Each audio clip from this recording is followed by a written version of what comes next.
오늘 요한복음 강의 34번째 시간입니다. 우리가 답해야 할 예수님의 질문이라는 제목으로 하나님의 말씀 전하도록 하겠습니다. 이러한 유머가 있습니다. 초등학교 5학년인 한 학생이 학교에서 돌아올 시간이 아닌데 일찍 집에 온 것입니다. 그래서 엄마가 아들한테 묻습니다. 왜 이렇게 일찍 오니? 라고 질문을 하자 아들이 이렇게 답합니다. 선생님의 질문에 대답한 사람이 나밖에 없었거든요 라고 그렇게 답변을 하는 것입니다. 이 말을 듣고 엄마가 너무 기쁜 것입니다. 그래서 칭찬을 해주려고 다시금 아들에게 묻습니다. 질문이 뭐였는데? 라고 그렇게 아들에게 다시금 되묻자 아들이 이렇게 답변을 했다고 합니다. 교장 선생님한테 지우개 던진 사람이 누구냐가 질문이었어요 라고 그렇게 답변을 했다는 것입니다. 책 가운데 다음과 같은 제목의 책이 있습니다. 죽기 전에 답해야 할 101가지 질문이라는 그러한 제목의 책인데요.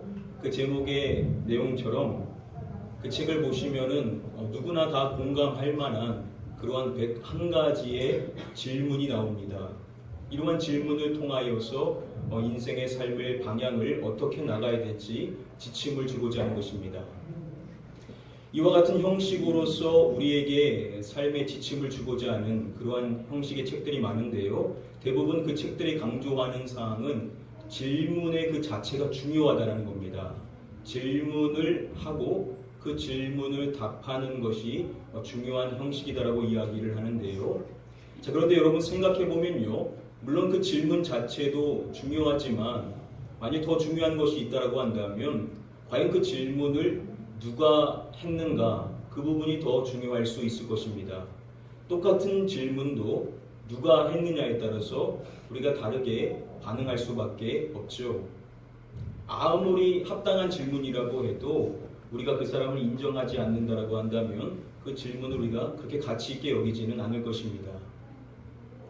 이 세상에서 위대한 그러한 칭찬받는 그러한 사람들이 많이 있지만 그 많은 사람들보다 우리에게 있어서 가장 중요한 질문을 던져주신 분은 누구시겠습니까? 이 땅에 하나님으로 오신 예수 그리스도, 그분께서 우리에게 주시는 그 질문이야말로 우리에게 가장 중요한 질문일 것입니다. 저와 여러분들은 계속해서 요한복음의 말씀을 함께 살펴보고 있는데요. 오늘 이제 새롭게 5장의 말씀에 들어가서 오늘 말씀을 함께 살펴보고자 하는데요. 오늘 이 본문의 말씀에 보시면은 우리가 주님께 답변해야 할, 주님께서 우리에게 질문하시는 그러한 내용이 있습니다. 그 내용이 무엇인지 우리 함께 말씀을 따라서 함께 한번 살펴보도록 하겠습니다. 우리 다음에 본문 말씀을 한 목소리로 읽어보도록 하겠습니다.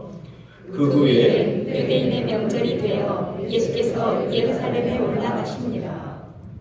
오늘 말씀은 예수님께서 새로운 장소로 이동하셨음을 밝혀주는 것입니다.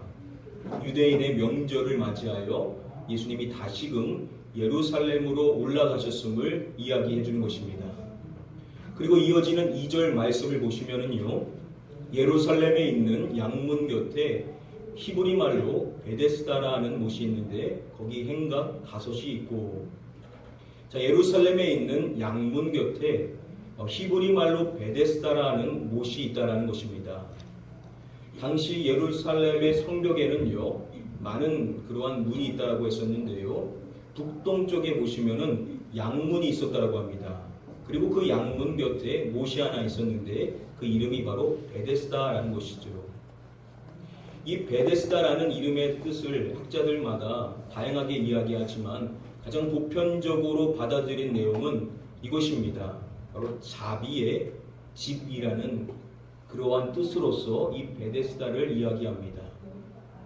자, 자비의 집, 자비가 넘친다라는 그러한 의미겠죠. 얼마나 그 이름이 좋습니까? 그래서 병원도 그렇고 교회도 그렇고 그리고 기도원도 그렇고 다양한 그러한 기독교와 관련된 곳에서 이 베데스다라는 이름을 갖고 있는 것을 우리는 종종 볼 수가 있는 것입니다. 그렇게 이름이 좋은 오늘 본문 말씀의 배경이 어디냐면 바로 그러한 이름을 가진 못 주변이 오늘 본문 말씀의 배경인 것입니다. 오늘 말씀은 그곳의 사람들을 설명해 주는데요. 이어지는 3절 말씀을 보시면은 그 안에 많은 병자, 맹인, 다리 저는 사람, 혈기 마른 사람들이 누워라고 이야기해 줍니다. 자, 자비의 집이라는 이름에 걸맞게 자비가 필요한 많은 병자들이 그곳에 있었다라는 것이죠. 자, 그렇다면 왜 그렇게 많은 병자들이 그 베데스다 못 주변에 다들 누워 있었던 그 이유가 무엇일까요? 이제 성경은 그 이유를 밝혀주는 것입니다. 3절의 후반부 말씀 보시면은 물의 움직임을 기다리니라고 이야기를 해주죠. 그들이 다들 그곳에 누워 있었던 이유는 하나입니다.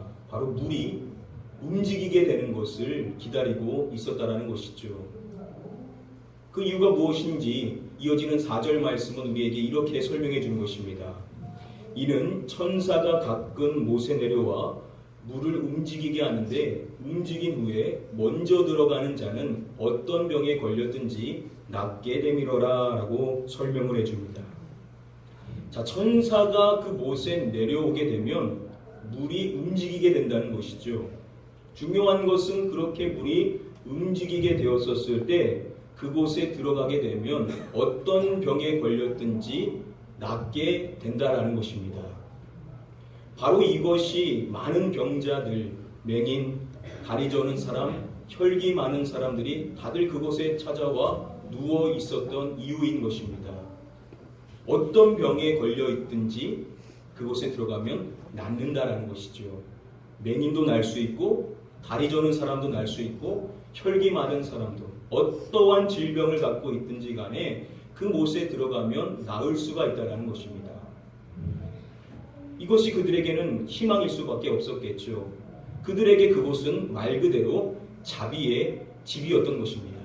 자비가 필요한 사람이 자비를 받을 수 있는 그러한 곳이 바로 베데스다라는 곳이었다라는 것이죠. 이렇게만 보면 이곳의 이름이 베데스다라는 것이 걸맞는 것처럼 보일 수가 있습니다. 그런데 우리가 말씀을 조금만 더 살펴보면 결코 그곳이 자비의 집이라고 불릴 만한 곳이 아니라는 것을 알 수가 있습니다. 오늘 말씀에 보시면은요, 어떤 병에 걸렸든지 낫게 된다라는 것은 맞는데 모든 사람이 다 그렇게 된다라고 말하지 않죠. 들어가는 자 앞에 뭐라고 수식어가 붙어 있습니까? 먼저 들어가는 자라고 이야기를 해줍니다. 쉽게 말하면 제일 먼저 들어가는 사람이라는 거죠.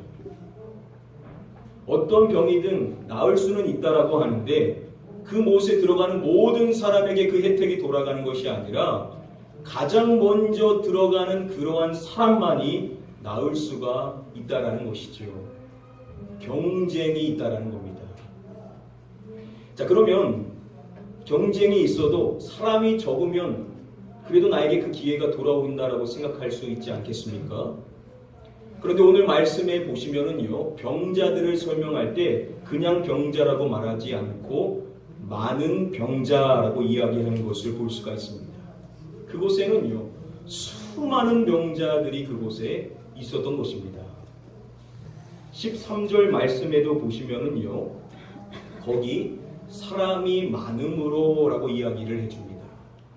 그곳은요, 늘 사람으로 북적북적대는 그러한 곳이었다라는 것이죠. 수많은 병자들이 그곳을 찾아올 수밖에 없는 그러한 곳이었다는 것입니다. 자, 그러한 베데스다를 설명하는 오늘 본문 말씀 2절에 보시면은 이러한 정보를 밝혀주는데요. 거기 행각 5이 있고라고 이야기를 해줍니다.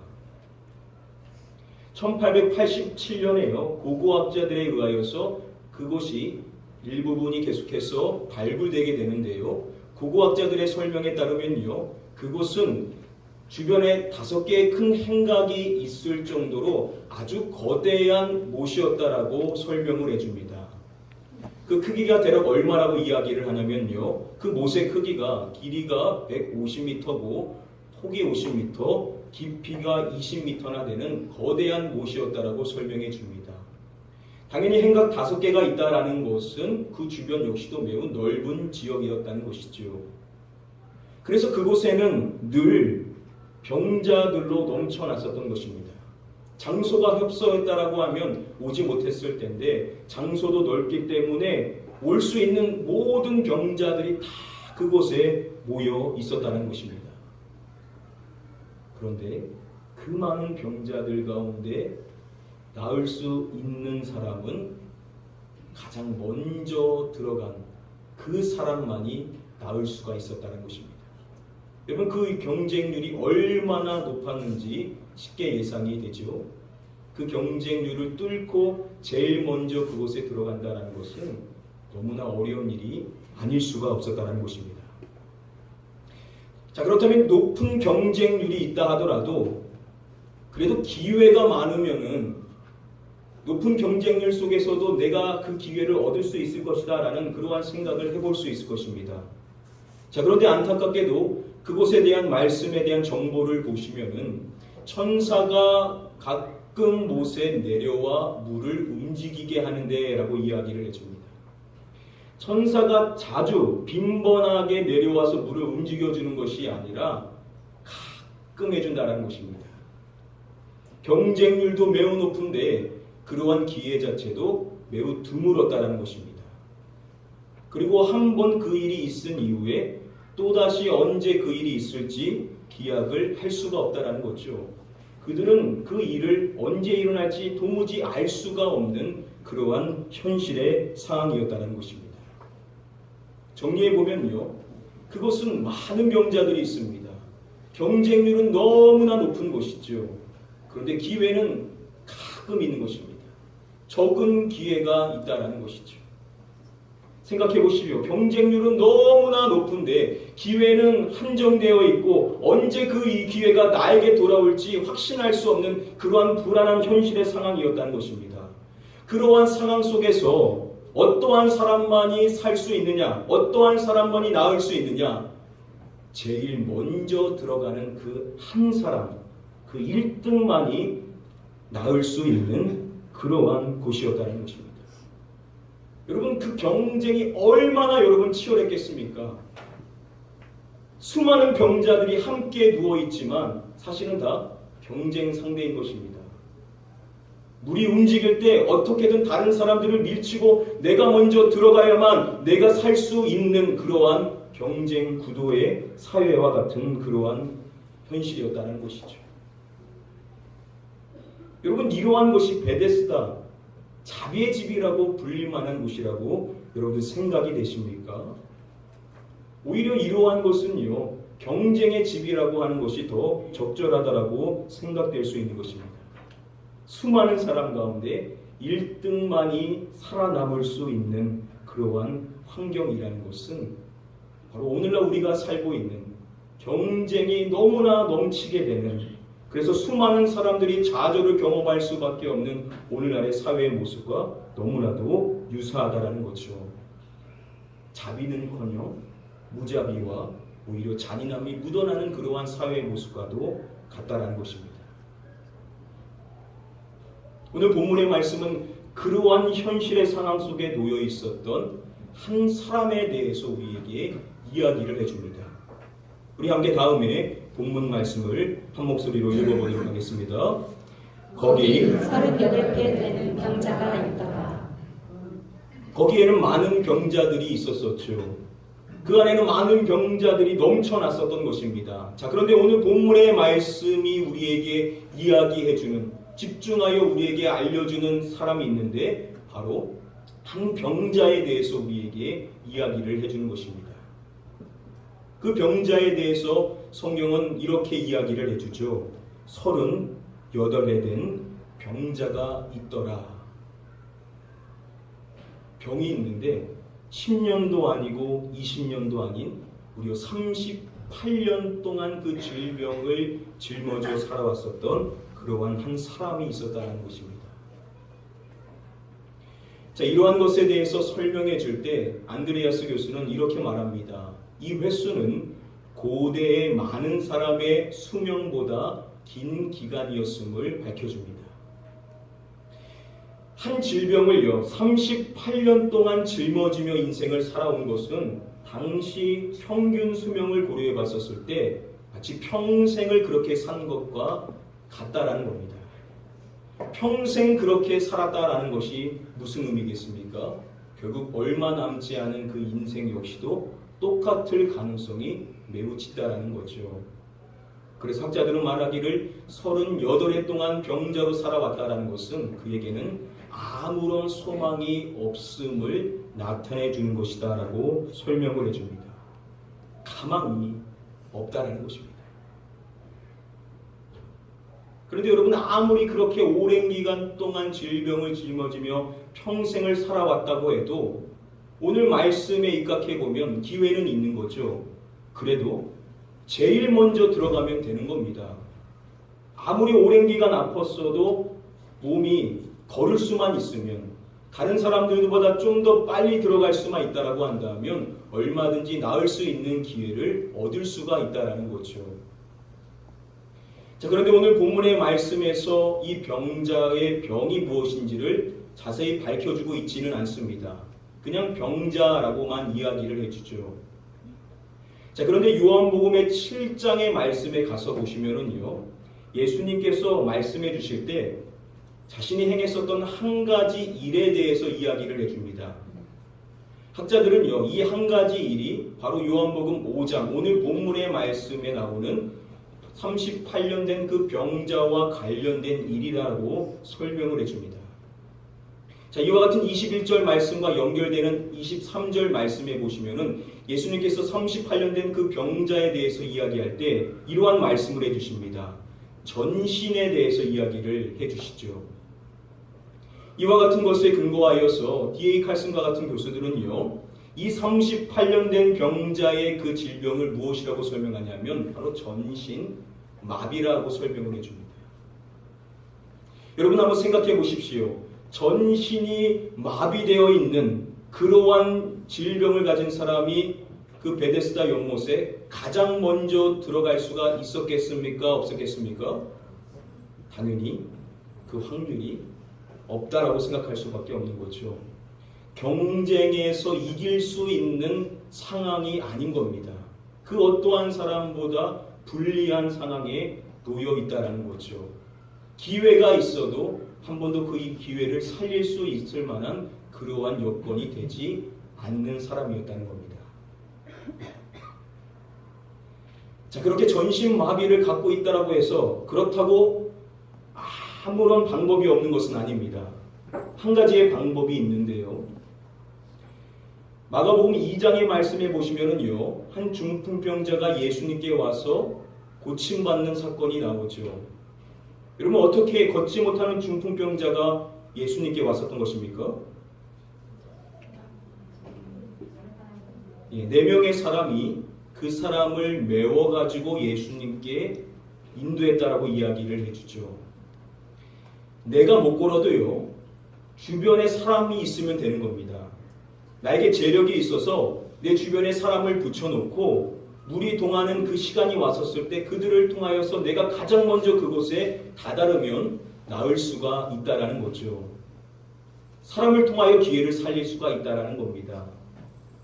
자, 그런데 오늘 본문의 말씀에 보시면은 이 38년 된 병자는 예수님께 이야기를 할 때 이렇게 이야기를 합니다.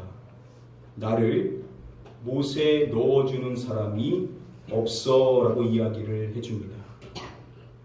그 주변에는요, 그를 도울 만한 사람이 아무도 없었던 것입니다. 재력도 없었던 것이고 인맥도 없었다라는 것이죠. 내 인생의 삶에 그 못에 들어갈 수 있는 기회라고는 단 1만의 가능성도 없는 사람과 같았다는 것입니다. 정리하면 그렇습니다. 그의 인생의 삶은 무려 38년이라는 긴 세월 동안 그 질병을 짊어졌습니다.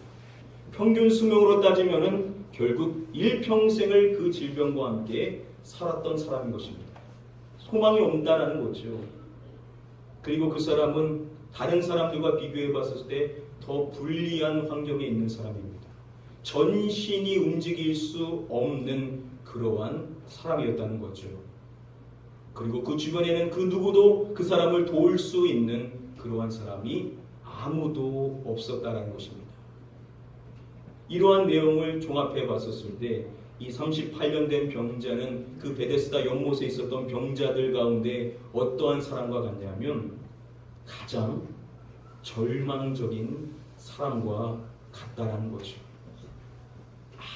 아무런 소망이 없는, 그 무엇도 기대할 것이 없는 그러한 사람과 같다라는 것입니다. 오늘 성경의 말씀은 그러한 그 사람에게 누군가가 다가오셨고 그리고 그에게 말씀을 건네주었다라고 성경은 이야기를 해준 것입니다. 우리 중요한 다음의 말씀을 함께 한 목소리로 읽어보도록 하겠습니다.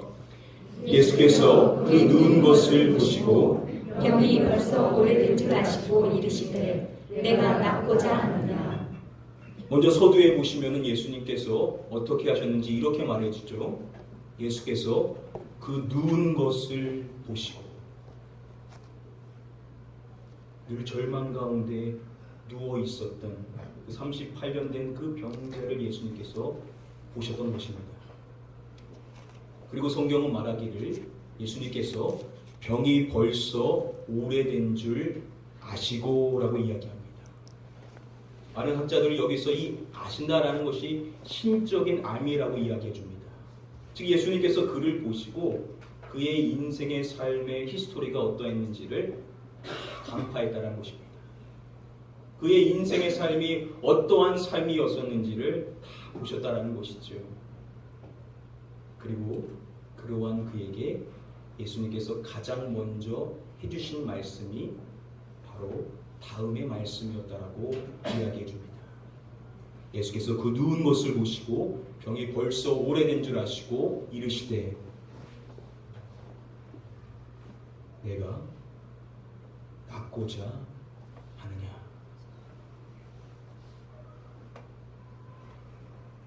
예수님께서 그 38년 된 그 병자에게 가장 먼저 하시는 말씀이 이것이라는 것입니다. 내가 낫고자 하느냐. 여러분, 이 질문이 쉽게 이해가 가십니까? 아니, 병자에게 낫기를 원하는 질문이 여러분 합당하다고 생각을 하십니까? 여러분, 당연히 낫기 원하는 거죠.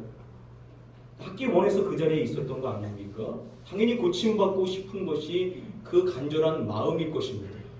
그런데도 예수님께서는 그 사람의 삶을 다 보시고 난 이후에 가장 먼저 이와 같은 질문을 하신다는 것입니다. 내가 낫고자 하느냐? 여러분, 왜 예수님께서 이 사람에게 이와 같은 질문을 하셨던 것이겠습니까? 그의 인생은 무려 38년이라는 긴 세월 동안 그 질병과 함께 살아온 사람인 것입니다. 여러분, 사람이요, 아무리 내가 싫은 그 모습도 나랑 평생 함께 살면 그냥 그게 내 모습 같은 거죠. 싫어도 그냥 함께 사는 겁니다. 38년이라는 이 시간은 결국 평생의 시간과 같기 때문에 그의 인생의 삶에 이 질병이 너무나 싫지만 그의 마음 안에 이러한 마음이 있었을 것입니다. 내가 평생 이렇게 샀는데 앞으로도 이렇게 살겠지. 이 병은 자신에게서 떠나갈 수 없는 그러한 병이라고 그가 여겼을 것이라는 것입니다. 그리고 그는 다른 사람들과 비교해 봤었을 때 훨씬 더 불리한 환경에 있죠. 전신이 마비되는 그 질병 가운데 있는 것입니다. 그렇다고 누구 하나 그 사람을 도와줄 수 있는 그러한 사람이 없는 것입니다. 자, 그러한 아무런 기댈 것이 없는 그러한 인생의 삶이 베데스다 그 못에 있지만 그 못에서 혜택을 누릴 수 있는 사람은 치열한 경쟁을 뚫고 가장 먼저 들어간 1등만이 치유를 받을 수 있는 그러한 환경에 놓여 있었다는 것입니다. 여러분, 마음은 그곳에서 낫고자 하는 마음으로 최초 그곳에 왔었겠지만 한 해, 두 해, 세 해 시간이 지나면서 그의 마음에 어떠한 마음이 들었겠습니까? 이제는 가망이 없다는 거죠. 더 이상 낫고자 하는 마음으로 그곳에 있는 것이 아닌 것입니다. 이제는 익숙하여서 그냥 그곳에 있는 것이죠. 이제 다른 사람에게 그저 구걸하며 인생을 살고자 하는 마음으로 그 자리에 있었던 것이라는 것입니다.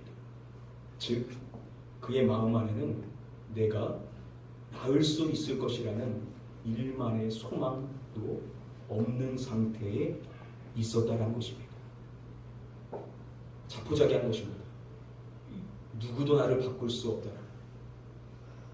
내가 이곳에 있지만 나는 평생 이러고 살아야 된다라는 그러한 생각에 빠져 있었다는 것입니다. 자신의 처지를 안타깝게 여기지만 그렇다고 그것이 바뀔 것이라는 생각은 단 한 번도 하지 않고 인생을 살고 있었던 것이라는 것입니다.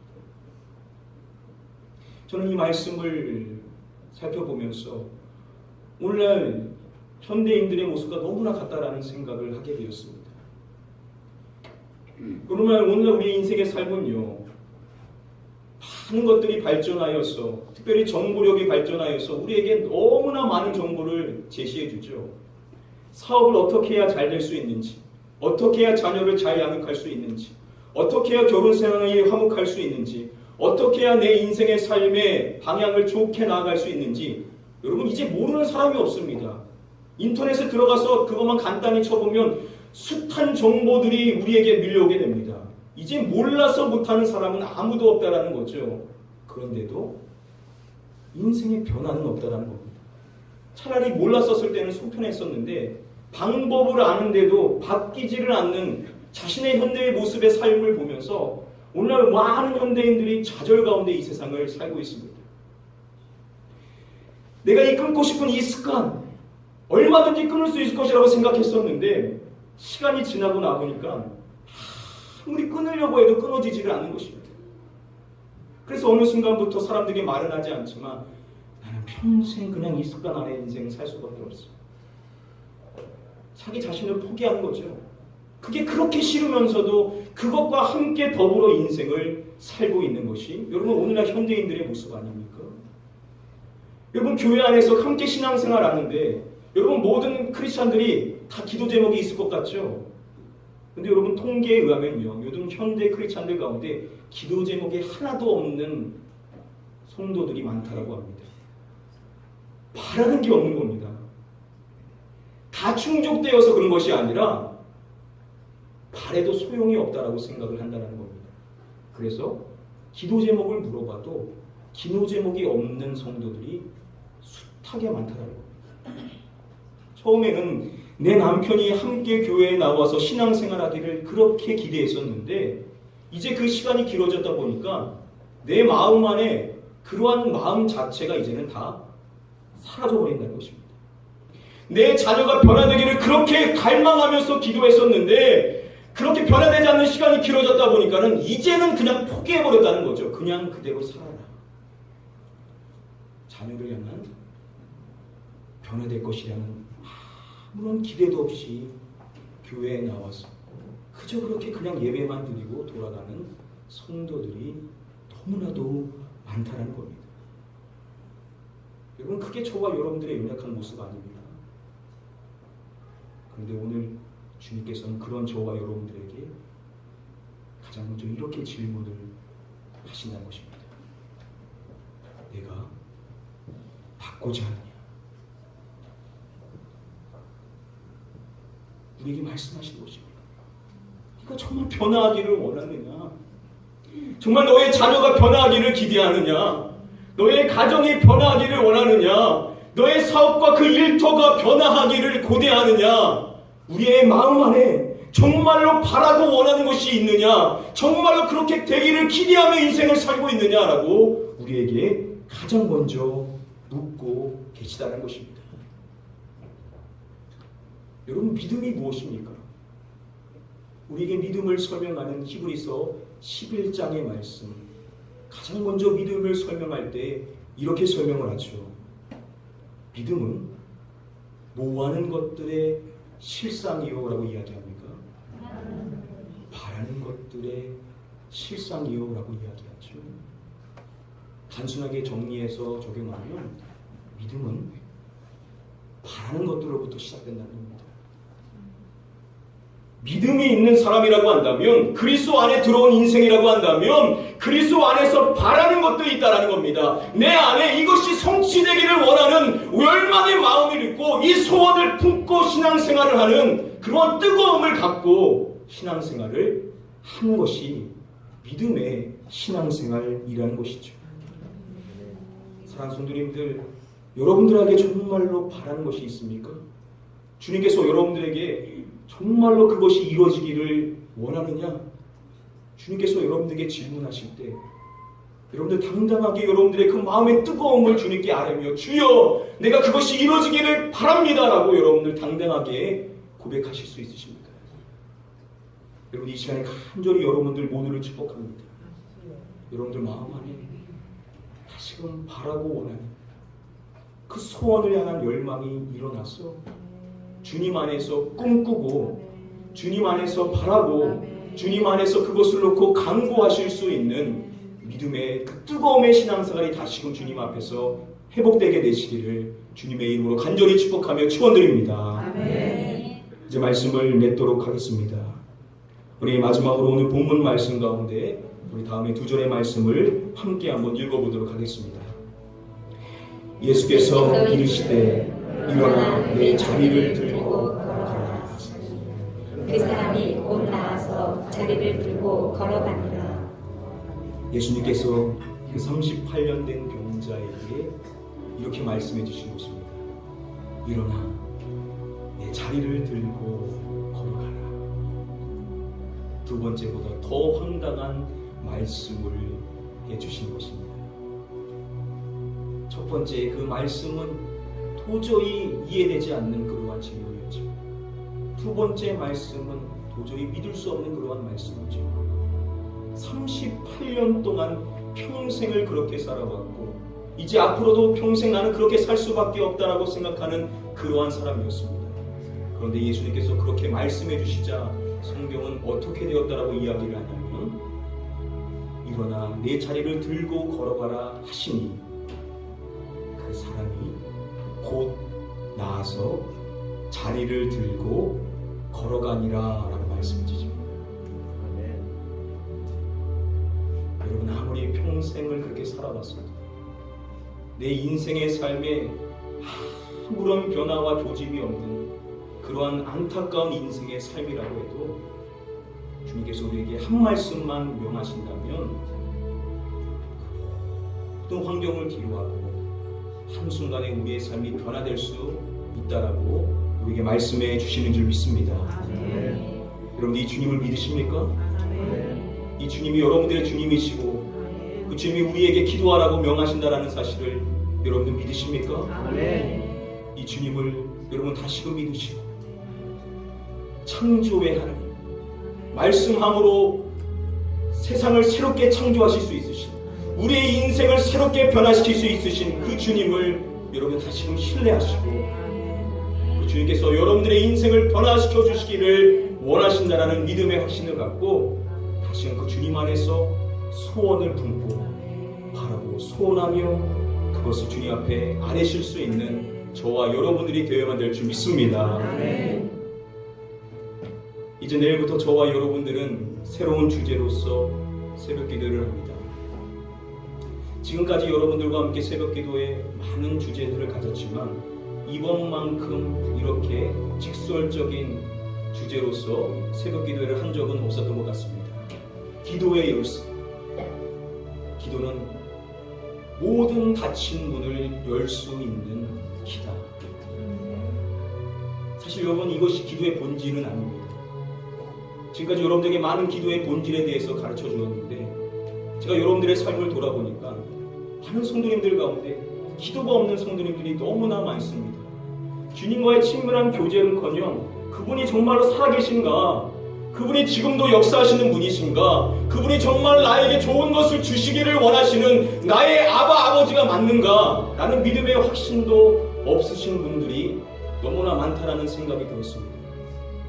그래서 이번에는 여러분들에게 아주 원초적이지만 그러나 우리에게 너무나 중요한 사람, 우리에게 이 기도의 열쇠를 주셨습니다. 우리의 인생의 문을 열어주시기를 원하시는 그 하나님을 이번 기회에 다시금 많은 성도님들이 만나게 되기를 간절히 소원합니다. 여러분들 이 시간 여러분들을 격려하며 여러분들에게 부탁의 말씀을 드립니다. 여러분들 혼자 끙끙 앓지 마시고 이번 기회에 한번 새벽 예배 나와보셔서 우리에게 기도의 열쇠를 주신 하나님, 우리의 인생의 문을 활짝 열어주실 수 있는 이 능력의 하나님이 여러분들의 하나님이 되신다는 사실을 다시금 깊이 깨닫게 되는 그런 은혜의 시간을 누릴 수 있게 되시기를 주님의 이름으로 간절히 축복하며 축원드립니다. 우리 시간에 함께 찬양하실 때 이 찬양으로 함께 고백하기를 원합니다. 전능하신 나의 주 하나님, 능치 못하실 일 전혀 없네. 이 전능하신 하나님이 우리의 하나님이 된다는 사실을 우리가 다시금 깨닫고 결단하는 시간 갖기를 원합니다. 함께 찬양하겠습니다. 전능하신 나의 주 하나님은, 전능하신 나의 주 하나님은 능치 못하실 일, 능치 못하실 일 전혀 없네. 우리의 모든 바꾸도, 우리의 모든 생각도, 우리의 모든 꿈과 모든 소망도 신실하신 나의 주 하나님은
바라고 소망할 수 있는 뜨거운 열정이 회복될 수 있는 나의 기도의 생활이 될 수 있게 해달라고 우리 한번 우리의 믿음을 위하여 우리의 기도 생활을 위하여서 함께 통성을 합심하여 기도하도록 하겠습니다. 기도합니다.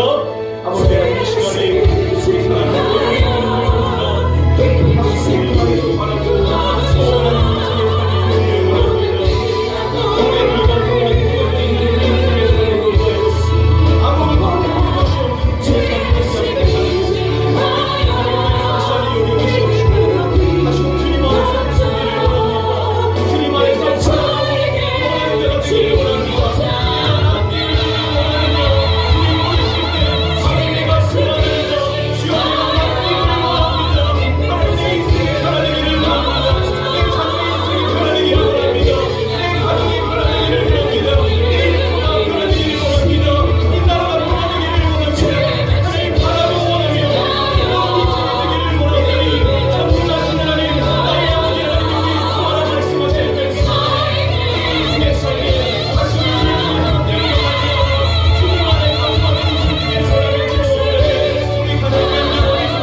우리에게 첫사랑을 기대하시는 하나님,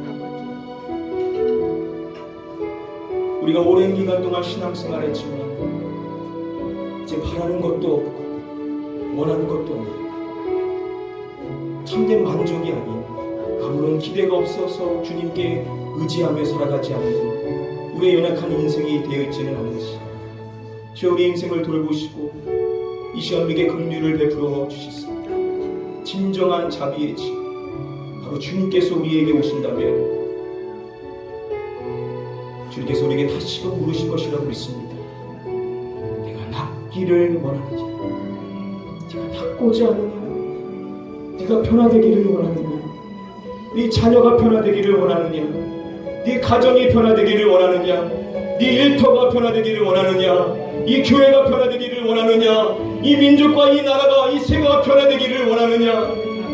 주여, 우리가 이제 다시금 주님 안에서 바라고 꿈꾸며 뜨거운 열정을 갖고 주님 앞에 간구하며 나아갈 수 있는 그 기도의 열정이 회복될 수 있도록 우리에게 은혜를 베풀어 주시옵소서. 악한 부모라도 자식에게 좋은 것을 주고자 하는 그 마음을 우리에게 말씀하십니다.